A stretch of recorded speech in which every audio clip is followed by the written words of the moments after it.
Action Comics 1023, Brian Michael Bendis writing with John Romita Jr. unfortunately still on the art.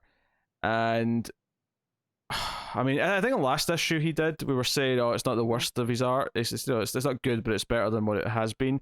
This was like such a regression back into the worst Big stuff. time. I I'm gonna hated get this whiplash. art.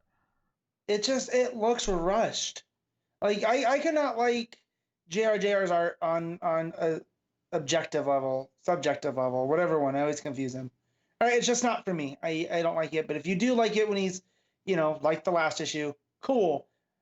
This though, I don't know. Even if you are a JR fan, you got to look at this and be disappointed because just some of it feels sloppy. Like there's one image of John and Connor looking, and it looks like a sketch that was colored, that he did on a little 3x5 card for somebody at a con.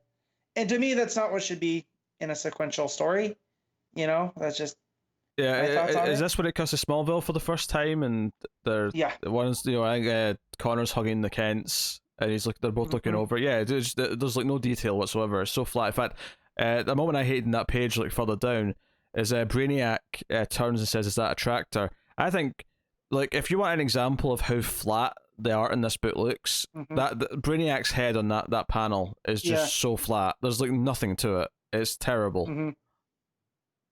Yeah, I hate the art in this book. I mean, this is the thing. I actually like the story. I like what the story's doing. The art is horrendous. Horrendous. Yeah. I love seeing the dynamic though of Connor and John working with Clark, and like so they're gonna fight Red Cloud, and she can suffocate them. That's part of her thing, right? That's how she almost beat Superman before. And John decides he's like, well, should I? What does he say? Because it was should I super inhale? I thought like no, because he's a kid. So I like that, but then again, that's Bendis knowing that character, knowing these characters pretty well. The gist of the issue is that we ended last time with Lois and Jimmy kind of stumbling into Red Cloud when they were looking for invisible mafia stuff. Red Cloud's going to kill Jimmy. Lois says Smallville, which gets Superman and the boys there. And Lois must mention does not know who Connor is, and that's kind of a running gag in the issue where she keeps trying to ask like who this kid is, and to the point where she actually has a joke where she says, "It looks like you and Lex Luthor had a baby," and then there's like an awkward silence of like, technically. Not wrong. Yeah. So they fight Red Cloud for a bit. Red Cloud, again, the art here looks horrendous. I mean, Red Cloud's supposed to be made of mist and smoke and cloud, right?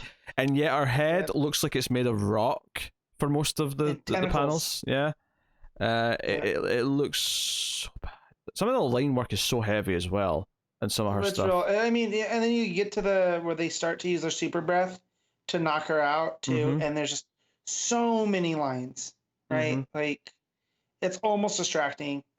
But I go ahead. I just like I still want to read the story, but this might be the most I've ever like felt burned by buying a comic, and like I hate that I supported this comic because this art is horrendous.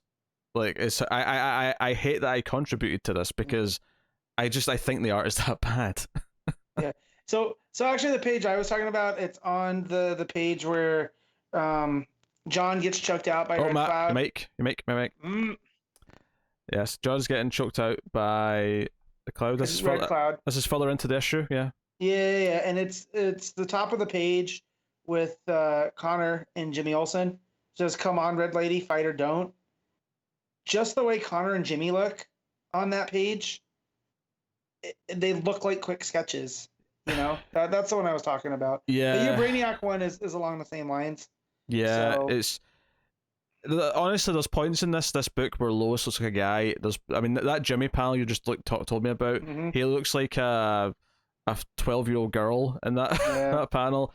They are this is diabolically bad. I have never felt conflicted about supporting a book, but just because the art is this bad in my life. It's but I like the story is moving the hidden mafia stuff ahead.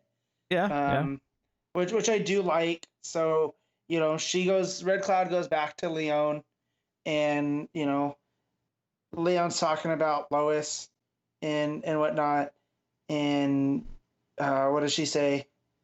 But basically, Red Cloud comes out as Robinson, as she's like, oh, I like Lois as a person, as a reporter, but the fact that she's Superman's wife, that's a problem.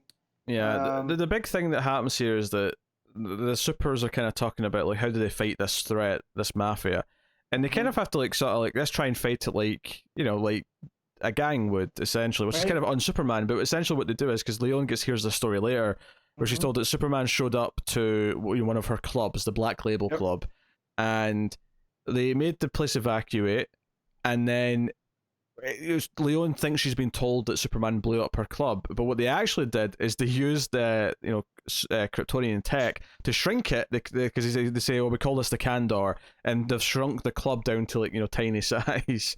So they're going after her, her illegal places of work. They're taking out stuff. Which, by the way, the art in that panel where John is like using the big ray gun to shrink the place. Look at him. Look at the hair. What is that? That is not a human being. This makes me so satisfied. To be fair, he's half human. Okay, so you know what I meant. You know what I meant. Yeah. Yeah. Joey looks like he looks like a really bad sketch someone did of like a Street Fighter character. Yeah, he looks like Ryu without the headband. Yeah. Not good. I think it might be funnier not seeing it and just hearing these descriptions. Oh my god, it's terrible. Well, and that's the thing about Red Cloud is like Pete mentioned, you were gone, but she's supposed to be this being of mist and smoke. But JR draws her as a solid. Joe, she looks like a red Groot. She looks like a red tree. Yeah. She looks solid. Yeah. Oh man, now I can't unsee that. Especially it's towards the end when she's talking to Leon. There's like a profile shot of Red Cloud. It's Groot. It looks like Groot. It looks like a red Groot. Pete, how much are those +3 points coming in use on keeping you reading this now? Yeah. I mean, I still care about the story. I still care about what Bendis is writing. But I tell you this is going to be one of the lowest scores I've ever given to a comic book where I like the story. Wow. Well, to wrap that all up, Jimmy goes to the Daily Planet to let Perry know what's going on about Lois and Clark in a gang war with Leon, and it looks like the FBI is coming in and raiding the planet, and it looks like it's going to be down. But which by the way, one final art thing on this last page, Agent Chase, Cameron Chase. Whoa, look at her. Look, she's a stick figure with like just like. I mean, her face looks. It's like two dots and a line. She looks like the gentleman from Buffy. Can one of you please screenshot this for me? Because I need to see this one. Go ahead, Pete. I've got it. I'm on it. All right. I've never been so glad to not be reading a Superman book in my life. It just sucks. It just sucks too because we were so complimentary on the last Action issue because it wasn't that bad. And then it doubly sucks for me because this is the story that I've wanted, where how does Connor fit in between Clark and John? Like John reacting to the fact that he has this big brother out there that he never knew about. I'm sorry, what is that?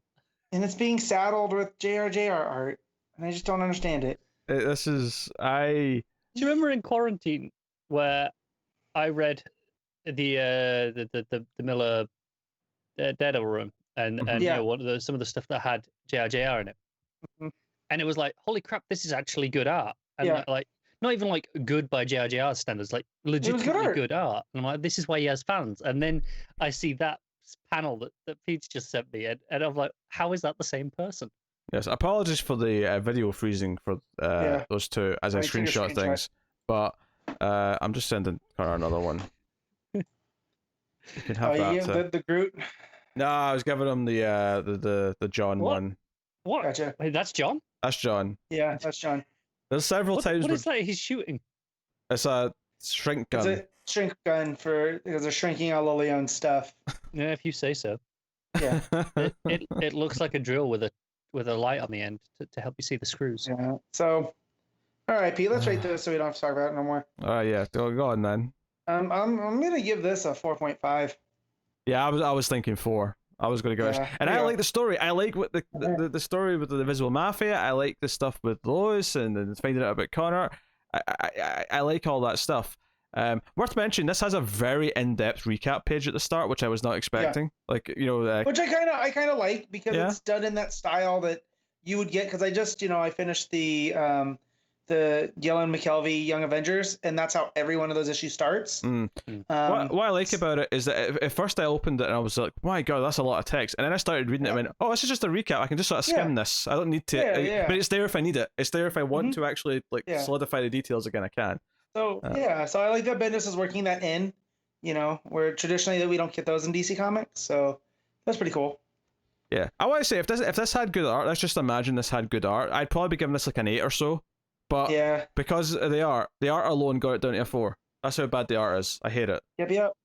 That's sad. It's eye diarrhea, alright? That's what it is. Diarrhea. Yes. I've never wanted to sever my optical nerve so much.